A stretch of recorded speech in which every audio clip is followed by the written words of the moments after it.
goal with this conversation is to translate my research and publications that have focused on Flint to kind of a broader discussion on how what I found in Flint may have implications for our current COVID-19 stay-at-home orders and kind of public health emergency. I want to just start by saying that I'm not a public health expert, but a lot of my work tends to sit side by side in terms of when I was doing research in Flint, the Flint water crisis became a public health emergency.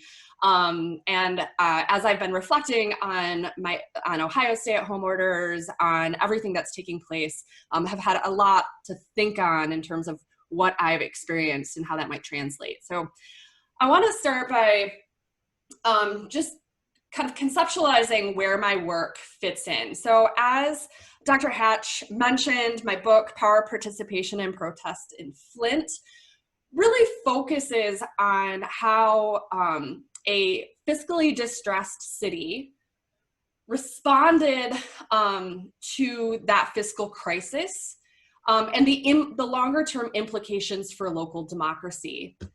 What happened and is connected to that was the Flint water crisis and the subsequent Flint water crisis, which is and continues to be a significant public health issue. I did not set out to study the Flint water crisis. I started working on this project in 2012.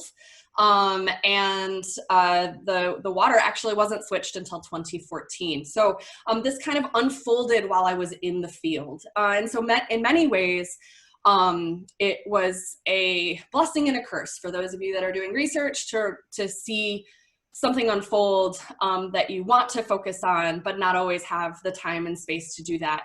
And so after I kind of wrapped up my first round of field work, I had some space to be able to go back and do another round of field work in Flint. And so spend a little bit more time talking about kind of how what happened in Flint led to the water crisis. But I want to kind of situate our conversation in a note that much of this work is focused on kind of policy responses to urban fiscal crises and the implications for local democracy. So my question that really drives my research was, how do municipal takeovers restructure local democracy?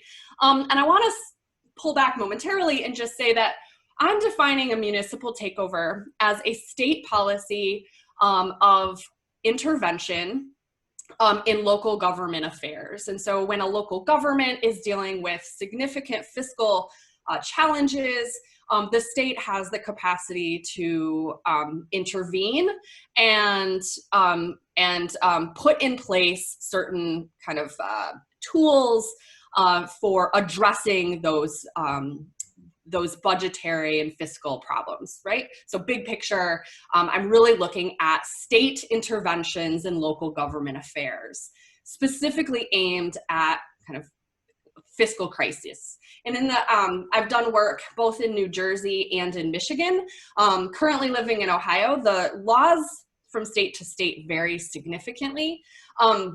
Michigan is considered to be one of the most aggressive states for addressing local fiscal crises. And they use a law, which in the state of Michigan, most people refer to it as the emergency manager law. As someone who's done a little bit of work around kind of emergency management in a different area and disasters, that language I like to move away from when I'm talking about it. So I use the terminology of municipal takeover because in the state of Michigan, it is in many ways a takeover of the local government. The state appoints a local government official to be in charge of basically all of the functions of the city. And so they're given a variety of tools to implement while they're in that space to correct kind of what is considered kind of the underlying fiscal problems, budgetary problems, kind of. So as you can imagine, sometimes this looks like slashing services. Sometimes it's increases in fees. In the state of Michigan, the emergency managers that are put in charge do not have the capacity to raise taxes on their own, but they can put in place various fees to help raise additional revenues. So you tend to see a mix of different tools. The reason I focus on Michigan and municipal takeovers in particular is that in the state of Michigan, the person that is put in charge is a single individual, and they can bring in people to help advise them in this work. So Flint, Michigan is not alone in being in experiencing emergency managers in the state of Michigan.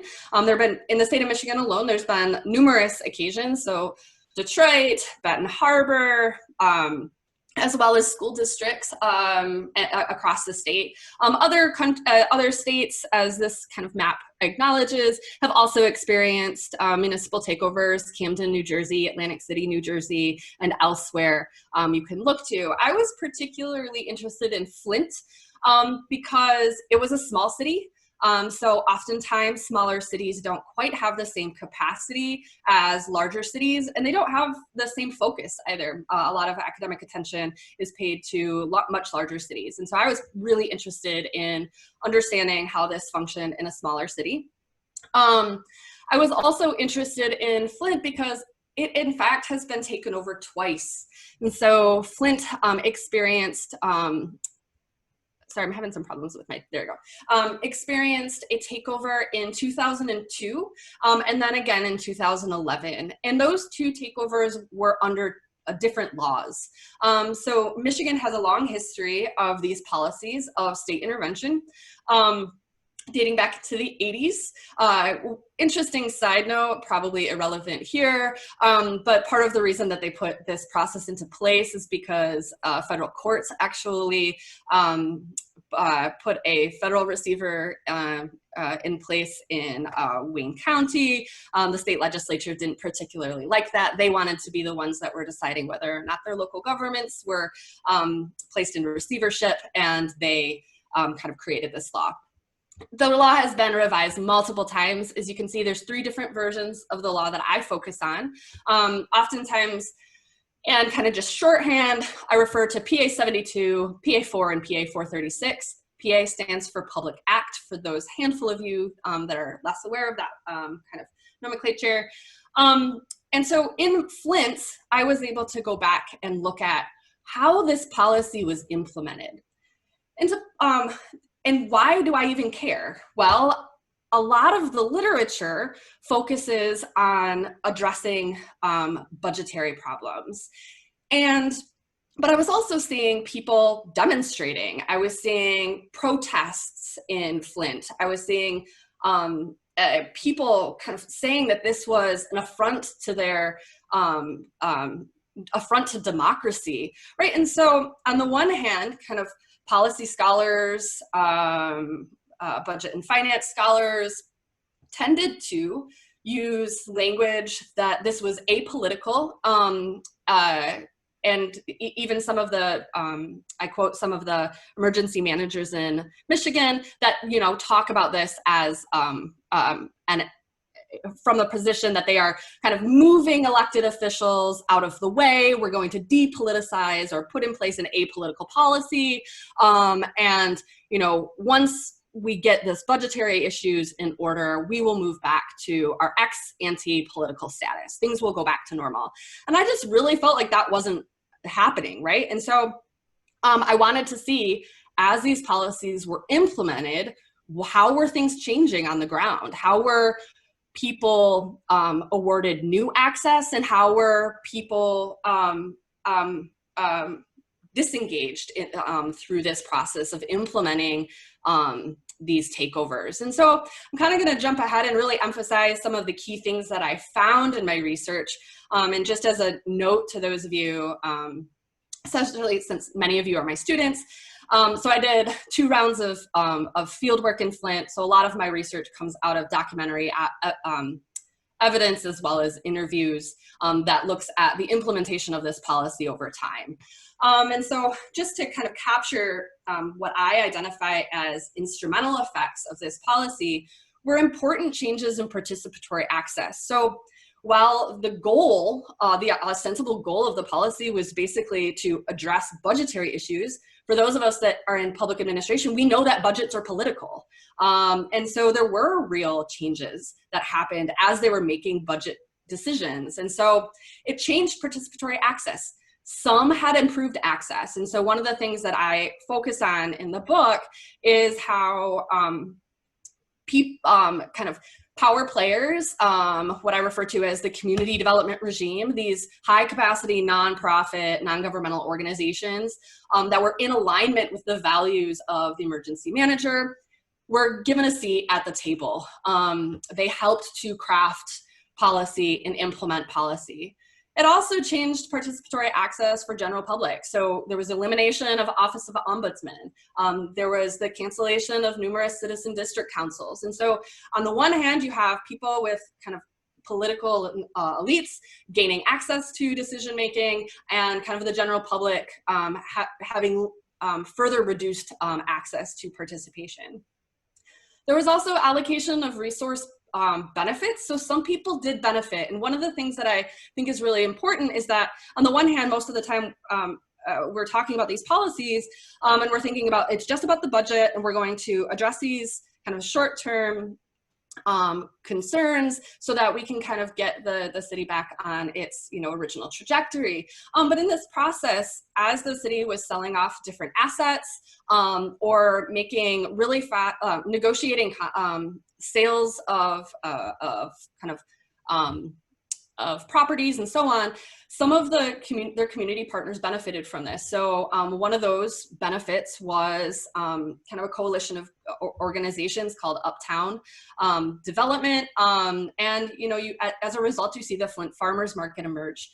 And I'm not criticizing the emergence of the Flint Farmers Market. When I was there, I spent a lot of time there and it was amazing. But I do think it's worth recognizing that there were some real benefits that came out of this, not just to the general public, but to entities that had access to decision makers at the time.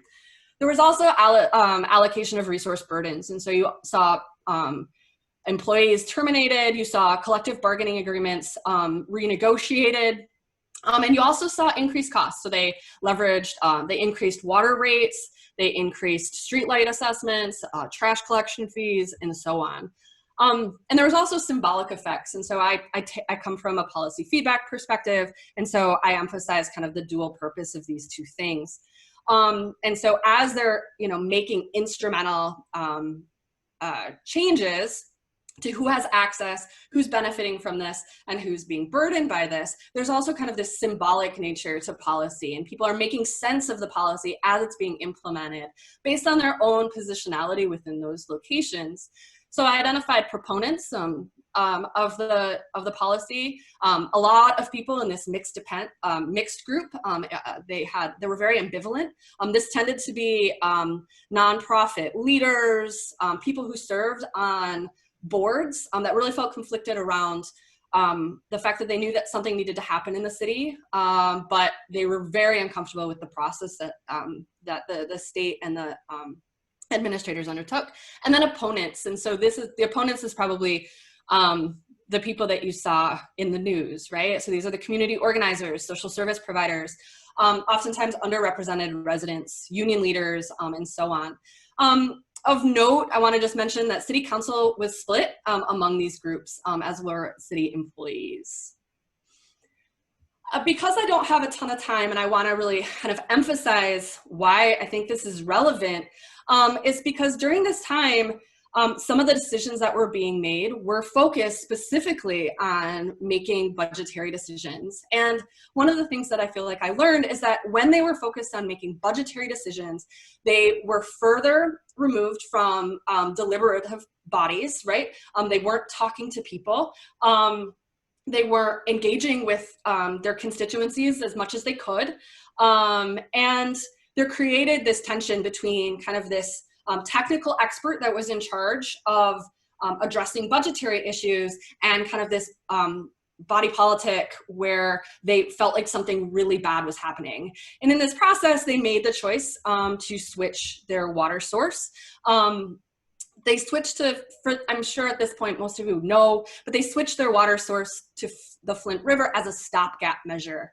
It wasn't ever intended to be a long-term solution, but in the process, they also failed to address some of the pay for corrosion control and all of those things.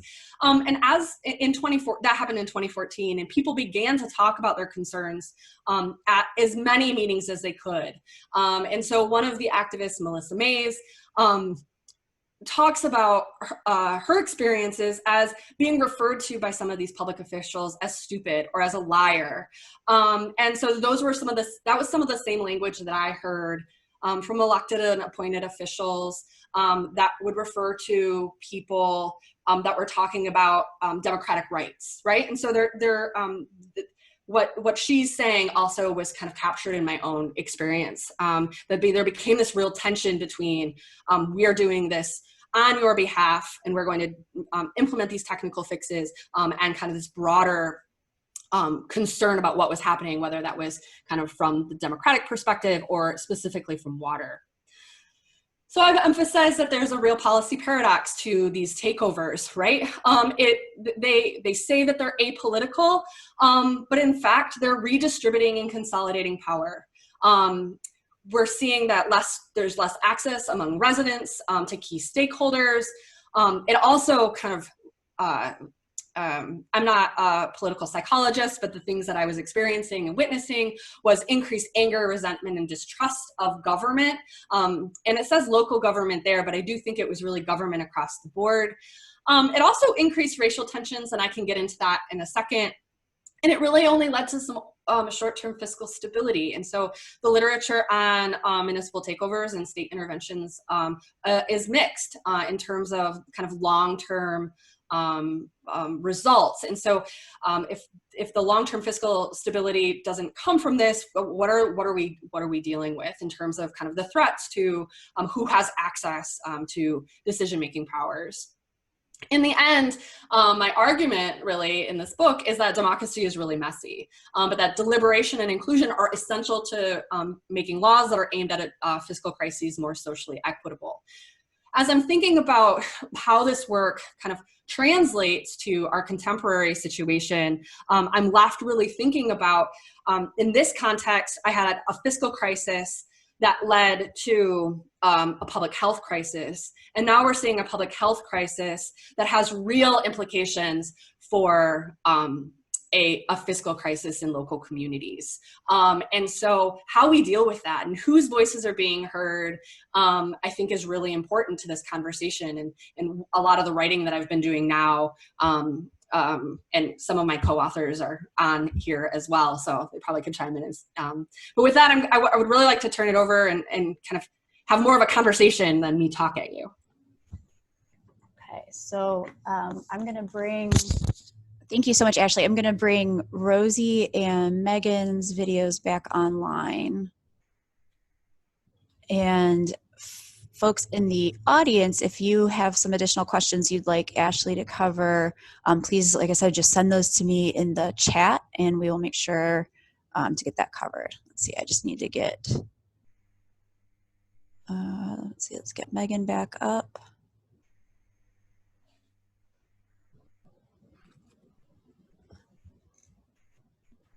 All right.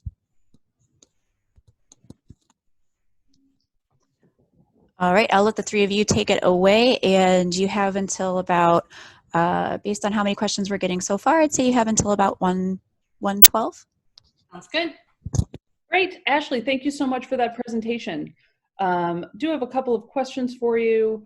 The first one is, given your experience in Flint, what role do you believe that the public should play in helping to make public health decisions like in Flint, but more particularly regarding COVID-19? Yeah, so one of the things that I think is really important is recognizing that people will make their voices heard, and they'll do that in different ways. And so I think you see kind of some will disengage fully and say, whatever decision makers are doing, they don't care about me and I'm not going to participate. But on the flip side, one of the things that I saw in Flint in particular is that when public health concerns were escalating, people were trying to find any way to make their voices heard. And so I think in terms of COVID-19, some of the things that are really salient to me are, how are we making sure that we are balancing the significant role that our kind of subject experts like Amy Acton play in helping shape policy, and really drawing on public health knowledge and epidemiology research to inform policymaking, so we have evidence-based policy in a way that also recognizes and creates space for people to voice concerns about how this is affecting their lives. And so for me, I think in my work, it's creating spaces for those people who are most impacted. I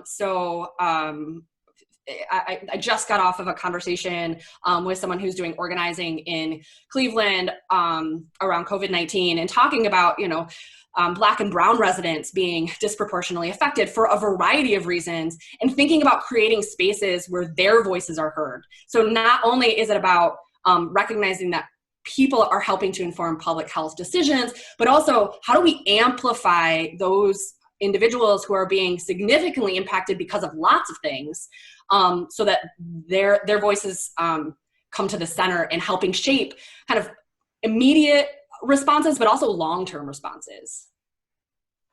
Okay, great. Thank you. And keeping with the idea of what's going on with COVID-19, one of the points that you make in the book, and you made very clearly in the presentation, is that this is all very political. And so in what ways do you see the COVID-19 response being political at all levels of government as well? So one of the, I really love David Easton's definition of politics, right? So that politics is the allocation of values or something like that. I'm probably kind of messing that up a little bit, but thinking about, that people in power, and power comes in different forms. So I'm using that broadly, but people with decision-making power are drawing on their values, and they're making decisions based on their values and those of people around them. And then they're ensuring that those values are implemented through laws, right? And so, you kind of see that in there. And so, kind of the terminology that these are apolitical, I think, is a falsehood, right? What they're suggesting is that local elected officials don't have the capacity to respond appropriately to competing demands, and therefore removing elected officials resolves the problem. And so that someone can make, and some of the arguments that people make around kind of this is that, and you see it in COVID-19 too, is that people don't have to worry about getting elected next time. They can make really hard decisions and implement those hard decisions without the concern around having to think about what will happen come whatever next election is happening. But regardless of whether or not it's based around electoral politics, it's still deeply political because these individuals are making these decisions. And so even in the context of COVID-19, I would say that these are really political decisions that are being made. They're going to have long-term political consequences for how we engage with government, state government, local government, federal government, how it'll have implications for voting, it'll have implications for census. And so to me, saying that something is apolitical, I think, is problematic. And instead, I think we need to claim that it's political and recognize and kind of highlight that these are political decisions with long-term political consequences, and that politics isn't a bad word, right? That to be political is to recognize that that there's a give and take, and that decision making is happening that will kind of structure how we move through this world, I guess. Thank you. I totally agree. I think that's an important thing for policymakers and the media to be thinking about as well.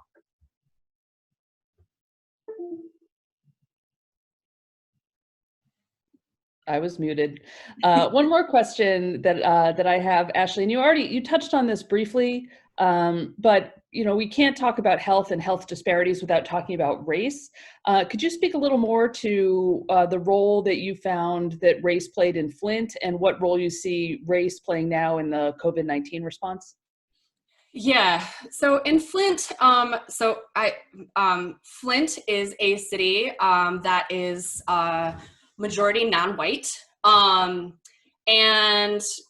the impact of the water crisis, but also in general, kind of the state intervention had real impacts in terms of disproportionate impacts on Black and Brown individuals in those spaces. And so specific to one of the things I just want to mention, because I think it's important, is in the state of Michigan, and probably one of the reasons that this is that there people emphasize kind of the racial dynamics of the state interventions, is that in the state of Michigan, for a short window of time, approximately 3 months, 49.5% of the state's Black population was living in communities that were not run by the elected officials that they had elected, even though the kind of the population, I think, is 13%. I had the map up on the graph up on my screen, but now it's gone. And so there is a real kind of racial dimension to who's living in these spaces. And one of the things that came up in my book is that people talked about this, right? That there isn't there's a lack of trust of local elected officials in Black cities to be able to make decisions. And so there's this real tension around that. In terms of the water crisis, Flint, like many legacy cities, is really split. And so there are areas of the community that are predominantly Black, but also low income, and then other neighborhoods that are more mixed race and more mixed income. And those areas that were hit hardest tended to be sorry, I just got the note. So those areas that were hit hardest tended to be those areas that were predominantly Black and low income for a variety of reasons, like his legacies of segregation, redlining, and so on, right? So there were important impacts, as well as in ways similar to COVID-19, kind of pre-existing conditions that make one more vulnerable to whether it's contaminated, poisoned water, or really scary virus, were also exacerbate who is impacted. And so I think that those things, I think kind of the racial dimension of understanding how this is playing out is incredibly important. And so I really think of it as a kind of racial justice and social justice issue in terms of how we understand and respond to these issues. Yeah, absolutely. Thank you. Great. So I think we're going to transition to some questions from the audience. So what I'm going to do is ask the audience to still keep your video off for right now, just because we are hopefully getting this recorded so that we can post it, and we want to we don't want to post anybody's faces or homes that doesn't necessarily want to be. So if you want to just leave your video off for now, I will put mine on and ask Megan and Rosie to temporarily turn yours off to make it easier for folks to see. All right, there we go. So, Ashley, we got a couple questions from folks in the audience. Some things you may have touched on briefly, and some you may be able to go into a little bit more detail. So one question that came up, and this one has a follow-up to it, so there will be a part 2. But the first question is, how involved have community organizing groups been in this process? And so in terms of responses to in Flint, so I'm going to focus on Flint, but I can pivot to COVID-19 and local too. But so one of the things that I think for me was the silver lining in all of my research was how much work, grassroots mobilization work, was taking place in Flint. the organizing work that they were doing was really impressive and really powerful. And I think that ultimately, while some Dr. Monahana Tisha oh my gosh, I'm totally missing a name. Like, I shouldn't name people unless I can get everybody's name. So there are others that kind of are identified as kind of academic whistleblowers whose work kind of legitimized the concerns of local residents in September of 2015.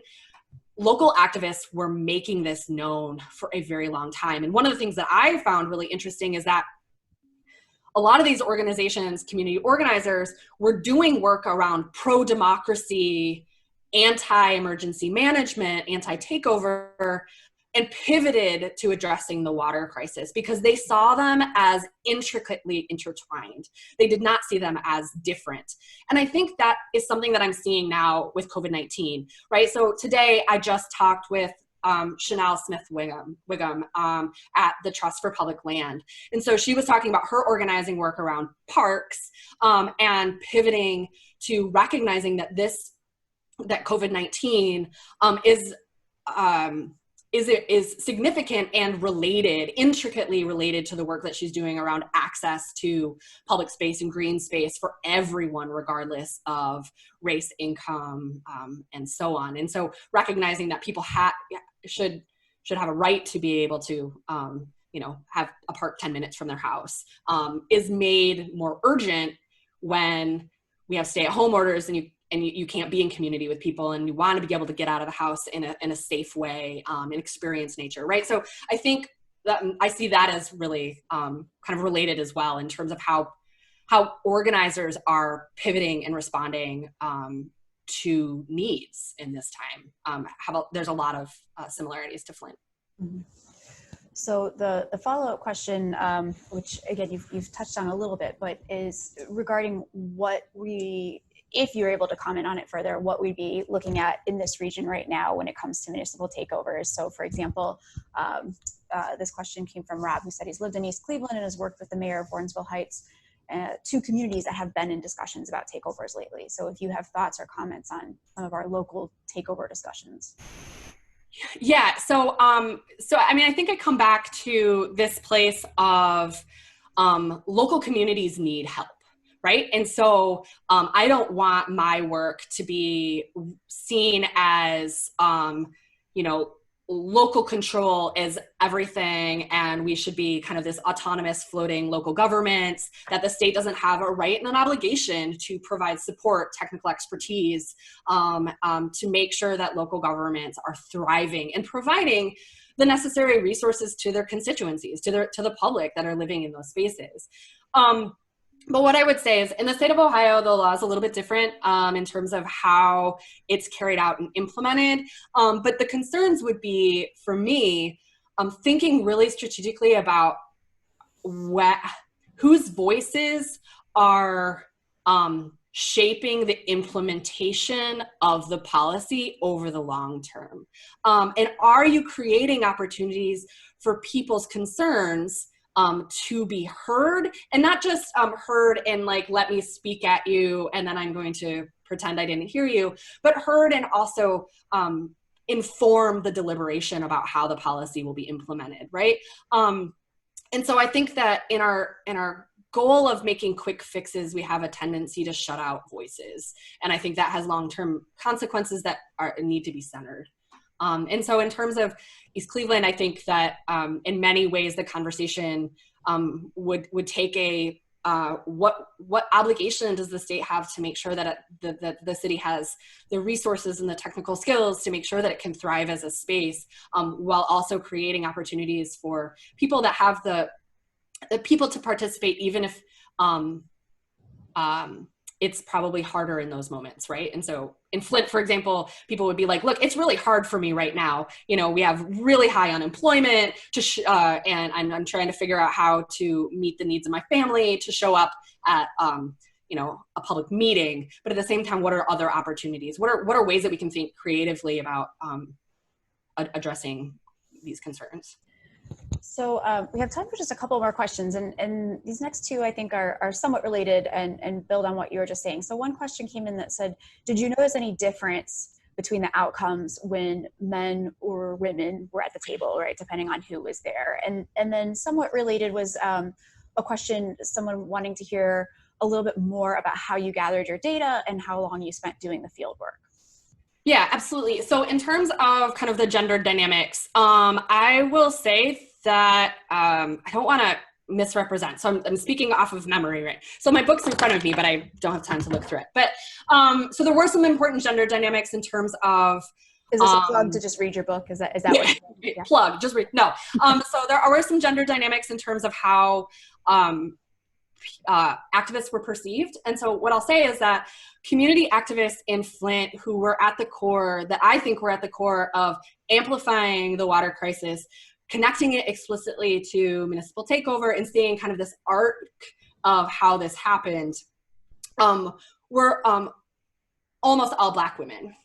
But their voices were often seen at, they were referred to as like rabble rousers and challenging. And so when two white mothers became particularly involved with activism around the water crisis, that was something that some people look to and say that was when more attention started to was drawn to the issue. So Melissa Mays and Leanne Walters were those two women that you start to see more attention kind of drawn to the issue. And so some have, this wasn't in my own research, but some have looked at kind of that dynamic as saying like, what is happening in this space as white mothers as now being deserving of our attention and focus when Black women were at the center of the organizing initially.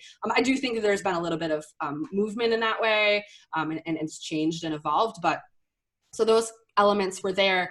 In terms of who I had access to for interviewing, that there were some gender dynamics there, but I have to use a lot of caution. And actually in my interviews, many of the people have gender neutral names because if I was to tell you that someone was a woman, you would be able to identify who they were, right? Because there's so few women working in some of these spaces.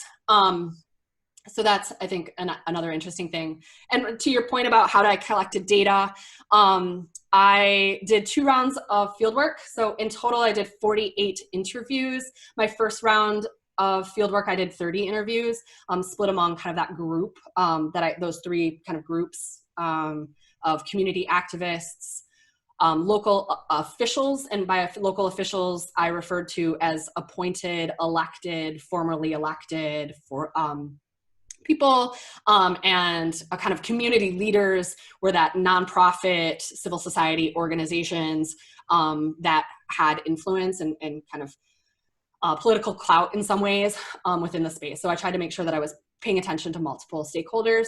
And I spent a lot of time in the local library reading master plans and former mayor's speeches. I pulled a ton of newspaper articles from various databases to get a sense and kind of create a timeline of what was taking place.